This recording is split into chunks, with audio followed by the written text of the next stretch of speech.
الحمد لله كفى وسلام على عباده الذين اصطفى أما بعد قال محمد رسول الله صلى الله عليه وسلم إن من أعظم النكاح بركة أيسره مؤنة وقال عليه الصلاة والسلام من تزوج امرأة بعزها لم يزد الله إلا ذلا ومن تزوجها لمالها لم يزد الله إلا فقرا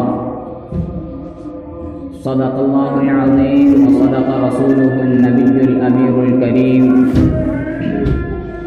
ونحن على ذلك لمن الشاهدين والشاكرين والحمد لله رب العالمين.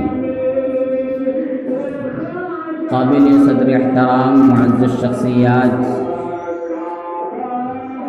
اور میرے ہر دل عزیز ساتھیوں،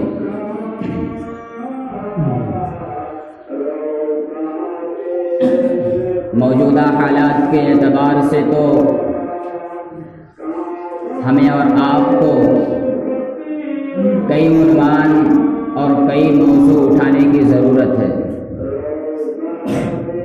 لیکن اس دوران اس بیچ اور بین الناس اگر کہا جائے تو ایک موضوع اس دنیا میں ایسا ابھرتا ہوا اور ہمارے اوپر یہ سمجھیے واجب سمجھا جانے والا عنوان جو جہیز جیسی لعنت کا ہے،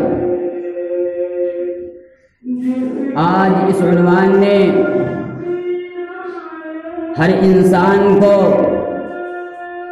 رونے پر اور دل کی گہرائی سے اشک بہانے پر مجبور کر دیا ہے، لیکن اس کے باوجود ہم مسلمان ان تمام معاملات سے پھرے ہوئے ہیں اور ہماری فکر، ہماری سوچ اور ہمارے علم کا سمندر پتہ نہیں کس سپاٹے پر لگا ہوا ہے اور کہاں جانے کی کوشش کر رہا ہے۔ آج اگر حکومت ہند قانون لاتی ہے CAA کا، آج اگر حکومت ہند قانون لاتی ہے NPR کا، آج اگر حکومت ہند قانون لاتی ہے زرعی قوانین کا، تو ہر فرد ہندوستان کا ایک مسلمان نہیں بلکہ ہر انسان کھڑا ہوتا ہے۔ کس لیے؟ یہ قانون خلاف ہے کس کے؟ ہندوستان کے آئین اور قانون کے۔ یہ قوانین خلاف ہیں کس کے؟ ہندوستان کے سمویدھان کے۔ ہم اور آپ اس کی مخالفت میں روڈوں پر چلے آئے، کیوں؟ اس میں نقصانات ہیں۔ اگر ہم اور آپ نے ان قوانین کا سپورٹ کیا تو آگے چل کر کے ہمیں اس ہندوستان میں رہنے کی اجازت بھی نہ ملے گی۔ ٹھیک اسی طریقے سے آج ہم اور آپ اس ہندوستان میں رہ کر کے ایک سمویدھان کو اتنی عزت دے رہے ہیں، ہندوستان کے آئین اور قانون کو اتنی عزت دے رہے ہیں اور اسے اپنی عزت بھری نگاہوں سے نواز رہے ہیں، لیکن مسلمانوں آج ہمارے اس علاقے میں، ہمارے سماج میں اور ہمارے ملک ہندوستان کے اندر جس طرح کے قوانین نکل رہے ہیں، دوسرا کوئی نہیں، دوسری کوئی حکومت نہیں بلکہ ایک مسلمان ان قوانین کا سپورٹ کر رہا ہے اور اس کا ساتھ دینے کے لیے قدم بقدم کھڑا ہو رہا ہے اور لبیک کہہ رہا ہے۔ وہ کون سا قانون ہے؟ یہ جہیز جیسی لعنت ہے، یہ رشوت جیسی لعنت ہے جو آج نقد کیش نے رشوت کی شکل میں آ کر کے اپنے ہندوستان کے اندر ایک مسلمان کے جیب میں، ایک مسلمان کے گھروں میں اپنا ٹھکانہ بنا رکھا ہے۔ اور کبھی ہم اور آپ نے، بالخصوص امت محمدیہ نے، کبھی یہ فکر نہیں کیا ہوگا کہ یہ قانون ہے خلاف کس کے؟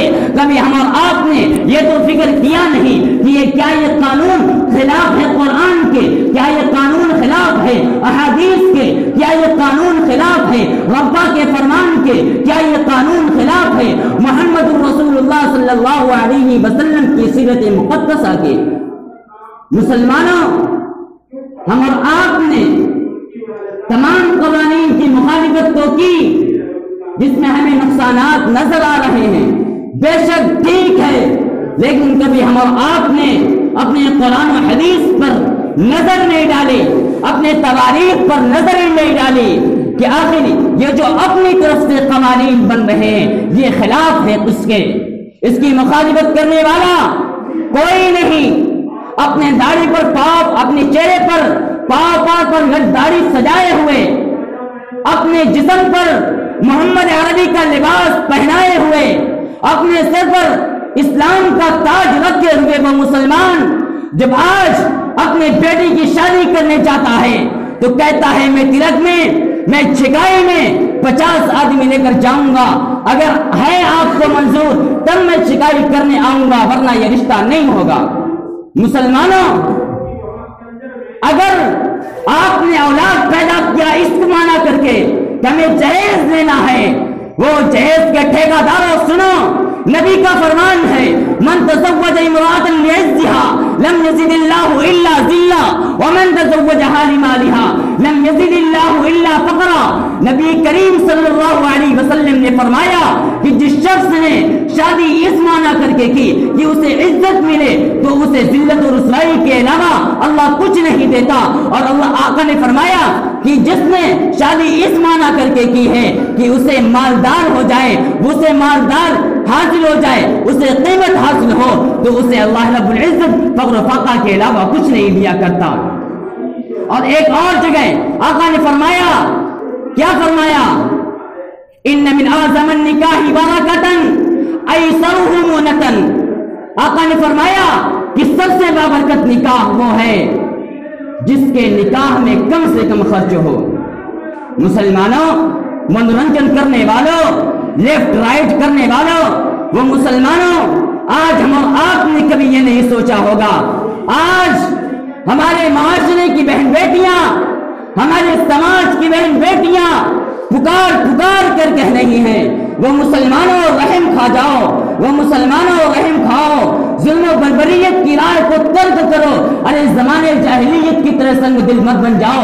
مسلمانوں، ہمیں تو اس بات کا خوف ہے کہ کہیں آپ ان بہن بیٹیوں کی آہ کی زد میں نہ آ جائیں۔ مسلمانوں، غور و فکر کرو، ربا کے فرمان کو اپنے نظر کے سامنے لاؤ، قرآن کے احکام کو نظر کے سامنے لاؤ، قرآن و حدیث کو اپنا نمونہ عمل بنا کر زندگی گزارنے والا بن جاؤ۔ وہ مسلمانوں، یہ نہ سوچو آج ہمارے پاس بیٹا ہے تو ہم غریبوں سے، یتیموں سے، مسکینوں سے جہیز کا مطالبہ کرتے ہیں۔ جس کے گھر میں بچی پیدا ہوتی ہے، جب بچی پیدا ہوتی ہے، ماں باپ، والدین اور گھر والوں کا سینہ سمٹ جایا کرتا ہے بیٹی کو دیکھ کر کے۔ اس کی محبت میں کمی نہیں، اس کے کھلانے پلانے میں کمی نہیں، مانا کس کا؟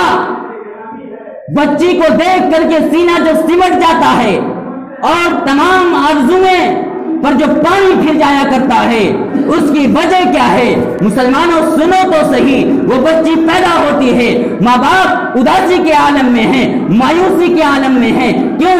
آگے چل کر کے اس بچی کو پتہ نہیں کہ کس مصیبتوں کا سامنا کرنا پڑے گا، اور ہمیں کن کن مصیبتوں کا سامنا کر کے اپنے دل پر وہ تمام تانے زنی سہنی پڑے گی۔ مسلمانوں، وہ بچی پیدا ہوئی، بڑی ہو رہی ہے، دھیرے دھیرے والدین کو اس کے پڑھانے کی فکر ہے، ابھی پڑھانے کی فکر ہے، بچی اور بڑی ہوئی، ابھی بچی جمانے کی دہلیز پر ہے، بچی جمانے کی دہلیز پر قدم رکھتی ہے تو دوسری طرف جنسی درندوں اور بھیڑیوں کی اگتی ہوئی نگاہیں ہوتی ہیں، اور تیسری طرف اس بچے پر اس پڑوسیوں کی چمچا گوئیاں اور بدتمیزی ہوا کرتی ہے۔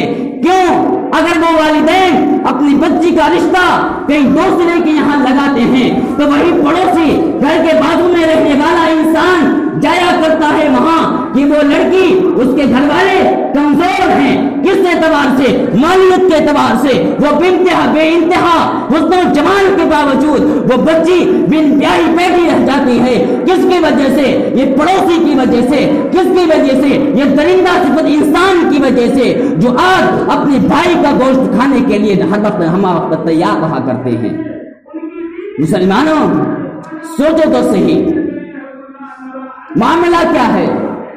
وجہ کیا؟ آج ہمارے پاس بچی ہے، ہم نے کہیں سے بھی اس کا انتظام کر دیا، لڑکے والے نے جو کچھ مانگا ہم نے دے دیا، قرض لے لیا، دے دیا اپنی بچی کو تاکہ ہماری بچی سہے نہ تانا، تاکہ ہمیں کوئی بات سننے کو نہ ملے۔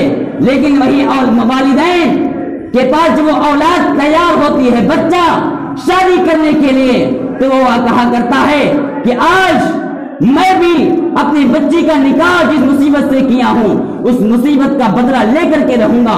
وہ مسلمانوں اسلام میں انتقام کی کوئی اجازت نہیں ہے۔ وہ مسلمانوں رشوت لینے والا الراشی والمرتشی، حدیثوں میں آتا ہے الراشی والمرتشی کلاہما فی النار، کہ رشوت لینے والا اور رشوت دینے والے کا ٹھکانہ سیدھا جہنم میں ہوگا، اس کے علاوہ دوسرا کوئی راستہ نہیں ہوگا۔ وہ مسلمانوں آج ہم یہ سمجھتے ہیں ہمارا بچہ ڈاکٹر ہے، ہمارا بچہ انجینئر ہے، ہمارا بیٹا پائلٹ ہے، ہمارا بچہ فون آپریٹر ہے، اس لیے ہمیں جہیز میں جہاز چاہیے۔ وہ مسلمانوں نبی کا گھرانہ دیکھو، وہ حضرت علی میرے آقا کی بیٹی حضرت فاطمہ ہے، ان کا نکاح کس سادگی میں ہوتا ہے، کس انداز میں ہوتا ہے۔ میرے آقا اپنی بیٹی کا نکاح علی المرتضی حیدر کرار سے کرتے ہیں، کس جہیز میں کیا ملتا ہے؟ ایک تکیہ، ایک بستر، ایک چکی اور 2 مٹکا لے جایا کرتے ہیں۔ مسلمانوں نبی کی سیرت کو تو اپناؤ، نبی کی سیرت کو دیکھو۔ آج معاملہ کیا ہے؟ آج جس خبر نے انڈین رپورٹر کے مطابق جاؤ گوگل پہ سرچ کرو، 2012 سے لے کر کے 2015 تک 26,771 لڑکیوں نے اس معنی کر کے خوشخبری کی ہے کہ ہمیں جہیز کی وجہ سے تانے مل رہے ہیں۔ دیکھو انڈین رپورٹر کے مطابق۔ اور آج نیشنل کرائم میں 3 لاکھ مقدمات اس معنی کر کے درج ہیں کہ ہمیں جہیز کی وجہ سے ستایا جا رہا ہے، ہمیں جہیز کی وجہ سے مارا جا رہا ہے، پیٹا جا رہا ہے۔ وہ مسلمانوں یہ جہیز جیسی رسومات کو غیر اسلامی رسومات ہیں جس نے آج مسلمانوں کے گھروں میں اپنا ٹھکانہ بنا لیا ہے۔ آج سرزمین گجرات کے اندر، وہ حیدرآباد کے اندر جس خبر نے ہر مسلمان کے روگٹے کھڑے کر دیے ہیں، وہ گجرات کے احمد آباد میں وہ عائشہ نامی ہماری بہن جس کی عمر ابھی 18 سال کی، ابھی 21 سال کی ہے، لیکن وہ ندی سابرمتی ندی میں چھلانگ لگا کر کے خودکشی کرتی ہے۔ اس کا ذمہ دار کون ہے؟ یہ عوام ہے۔ کیوں؟ اسی کی وجہ سے اس نے خودکشی کی ہے اور دوسرا کوئی وجہ نہیں ہے۔ اس کے نکاح کا مسئلہ راجستھان محمد عارف خان سے ہوا، اس کا نکاح 2008 اس کے نکاح کا پروگرام 2018 میں پیش آیا، لیکن جہیز میں کمی ہونے کی وجہ سے، جہیز میں ہیلی کاپٹر نہ ملنے کی وجہ سے اسے مجبور کر دیا گیا کہ وہ خودکشی پر آمادہ ہو گئی اور وہ ہنستی گئی۔ اس کا ویڈیو جو وائرل ہوا آپ بھی دیکھے ہوں گے، وہ ہنستی گئی ہے، میرے اوپر کوئی دباؤ نہیں ہے، لیکن وہ ہنسی کس پر ہے؟ ہم جیسے عوام پر، ہم جیسے نکموں پر وہ ہنس رہی تھی کہ دیکھو یہ لوگ قرآن و حدیث کو چھوڑ کر کے بالائے طاق رکھ کر کے غیر مسلموں کے رسومات کو اختیار کر چکے ہیں اور جو آج ہمیں اس کام پر آمادہ کر دیے ہیں۔ اس کے والدین رو رہے ہیں، چلا رہے ہیں، چیخ رہے ہیں، لیکن اس کا ذمہ دار اور پرسان حال کوئی نہیں ہے۔ اپنے گاؤں میں، اپنے محلوں میں، اپنے سماج میں طرح طرح کی تنظیمیں قائم تو ہو جایا کرتی ہیں، سیاست کی روٹی سینکنے کے لیے ریلی نکل جایا کرتی ہے، لیکن ہم اور آپ نے کبھی یہ نہیں سوچا کہ آخر یہ برائی ہٹانے کے لیے، یہ برائی ختم کرنے کے لیے کوئی تنظیم عمل میں آئے۔ کبھی ہم اور آپ نے یہ نہیں سوچا، کبھی ہمارے اور آپ کی سوچ وہاں تک نہیں گئی کہ ہم اور آپ ان تمام برائیوں کا خاتمہ کس طریقے سے کریں۔ مسلمانوں سوچو تو صحیح، قرآن و حدیث کو اپنا نمونہ عمل بناؤ تو صحیح۔ آج شادی کرنے والا باپ اپنے ساتھی سے کہا کرتا ہے، جب وہ رشتہ لگا لیتا ہے، پوچھتا ہے لڑکی والے کے والدین تمہیں کچھ دیں گے یا نہیں دیں گے؟ کہتا ہے یار غریب آدمی ہے کیا دیں گے۔ شادی کا کہتا ہے ارے بھائی صاحب کہاں جا کر آپ پڑ گئے، سماج میں آپ کی بھی تو عزت ہے، کچھ آپ کے دروازے پر یا آپ ان کے دروازے پر کچھ لے کر نہیں جائیں گے یا وہ آپ کے دروازے پر کچھ لے کر نہیں آئیں گے، آپ کی کیا حیثیت رہے گی؟ مسلمانوں دنیا میں رہ کر کے قرآن و حدیث کے خلاف زندگی بسر کرنے میں آپ کی کیا عزت ہے؟ ہماری اور آپ کی کیا ویلو ہے؟ آج کہہ لیا کریں گے ہماری عزت ہے سوسائٹی میں، ہم جیت جائیں گے سیاست میں، ہم کامیابی حاصل کر لیں گے، لیکن چند لمحوں کے لیے، چند منٹوں کے لیے، لیکن جانے کے بعد کوئی عزت، کوئی رفعت، کوئی شہرت ملنے والی نہیں ہے میں اور آپ کو۔ اگر ہم اور آپ نے یہی سوچا کہ ہم اور آپ اس طریقے سے زندگی گزاریں گے کہ ہم اور آپ یہ کہیں گے کہ وہ دینے والا کمزور ہے اس لیے اپنے بچے کی شادی وہاں پر نہیں کریں گے۔ اگر تمہارا بیٹا ڈاکٹر ہے تو دیکھو حضرت علی مجاہد ہیں، اگر تمہارا بیٹا انجینئر ہے تو دیکھو حضرت علی امیر المومنین ہیں، خلیفہ رسول ہیں، اگر تمہارا بیٹا حافظ اور عالم ہے تو دیکھو حضرت علی علم کا دروازہ ہے۔ کہاں سوچتے ہو مسلمانوں؟ عزت جھوٹتے ہو، وہ تو عز من تشا وہ تو ذل من تشا، عزت ذلت دینے والا تو ربا ہے میرا۔ اگر آپ کے پاس عزت ہے، شہرت ہے، لیکن اگر تمہارے اندر، تمہارے دل نے تکبرانہ انداز میں وہ بات پیش کر دی تو رب ذوالجلال کو یہ پسند نہیں، کیونکہ تکبر تو میرے اللہ کی چادر ہے، تکبرانہ تو میرے اللہ کی چادر ہے، اگر کوئی اسے اوڑھنا چاہتا ہے اللہ اسے ذلیل و رسوا کر دیتا ہے، دنیا میں اس کی کوئی وقت نہیں رکھتا۔ مسلمانوں سوچو تو صحیح، اپنے بہن بیٹیوں کی حفاظت تو کر لو۔ کیا ہم آپ اس وقت کے انتظار میں ہیں کہ ہماری بہن بیٹیوں کا سرعام قتل ہو؟ کیا ہمیں آپ اس وقت کے انتظار میں ہے کہ ہماری بہن بیٹیوں کے عزت و ناموس کو لوٹ کر زمین میں دلگور کر دیا جائے؟ کیا ہم اور آپ اسی وقت کے انتظار میں ہیں کہ آج سے 1450 سال قبل جو ہمارے بہن اور بیٹیوں کا جس طرح معاملہ ہوا کرتا تھا کیا وہی معاملہ پیش آئے؟ مسلمانوں اگر جواب منفی ہے تو اس کے جواب کا عمل بھی سامنے آنا چاہیے۔ یہ ہمارے حق کہنے کا حق نہیں، نہ ہمارے والدین کی کہنے کی اجازت اس طریقے سے نہیں، لیکن یہ ذمہ داریاں مجبور کر دیا کرتی ہیں بولنے پر۔ کیوں؟ جب گھروں میں دیکھتے ہیں ہماری مائیں اور بہنیں جب آگ جلایا کرتی ہیں تو سب سے پہلے چھوٹی لکڑیوں کا استعمال کرتی ہیں۔ ہمیں تو اس بات کا ڈر ہے کہ ربا جب میدان محشر میں اکٹھا کرے گا تو کہے گا تم جیسے نوجوان جو گھوما کرتے تھے گاؤں میں، لیفٹ رائٹ کر لیا کرتے تھے، اگر بڑا نہیں تو چھوٹے کا بولنے کا حق تھا یا نہیں تھا؟ ہمیں معلوم ہے کہ آج کی یہ تقریر بری تو لگے گی، کڑوی تو ہے، لیکن حقیقت پر مبنی ہے، چاہے کوئی مانے یا نہ مانے۔ ہم بڑے ہی سے اپنے گھروں سے وہ برائیاں نہ نکالیں الگ بات ہے، لیکن مسلمانوں آج آپ کے پاس بیٹا ہے تو کل آپ کے خاندان میں بھی یہی حشر ہو سکتا ہے۔ چھوٹ نہیں سکتے۔ اگر ہم اور آپ نے امت مسلمہ پر ظلم کیا، ظلم و بربریت کا پہاڑ اگر ہم اور آپ نے توڑا ہے تو آپ کی نسل، آپ نہیں تو آپ کی نسل میں اس کا انتقام ہو کر کے رہے گا۔ یہ مت سمجھنا کہ آج ہم یہ چیزیں مانگ لیں گے۔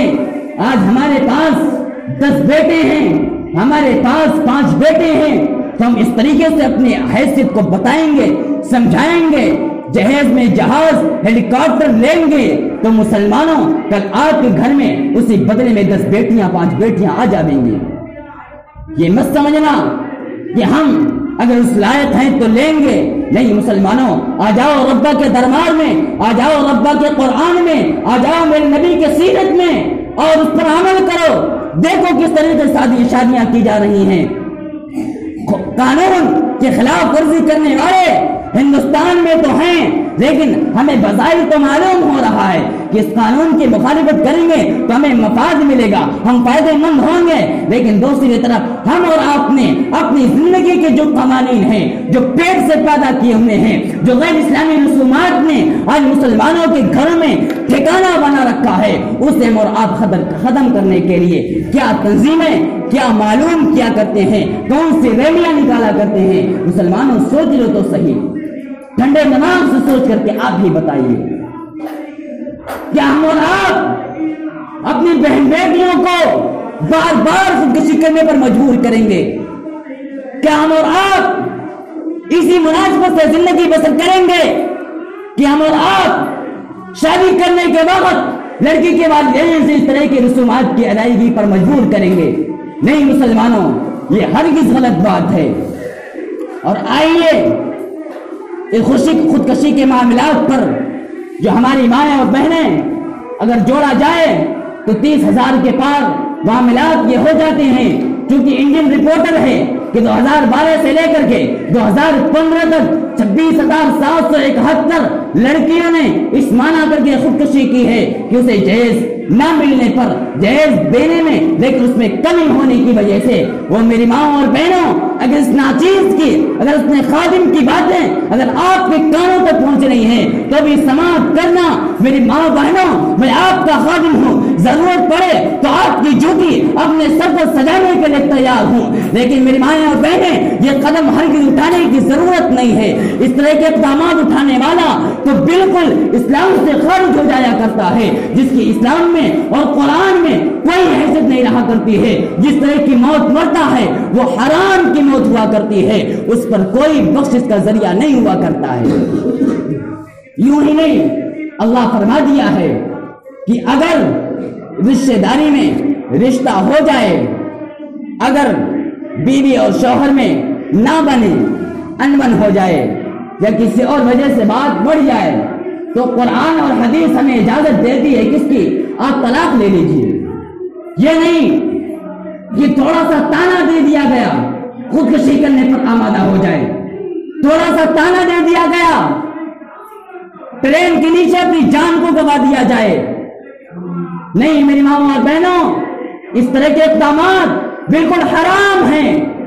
اس طرح کے اقدامات کرنے سے پرہیز کرو، کیونکہ میرے آقا نے جب دعا کی کہ یا اللہ میری امت پر اتنی مصیبتیں نہ ڈالنا کہ وہ برداشت نہ کر سکے، تو اللہ نے اپنے آقا کی دعا کو قبول بھی کیا.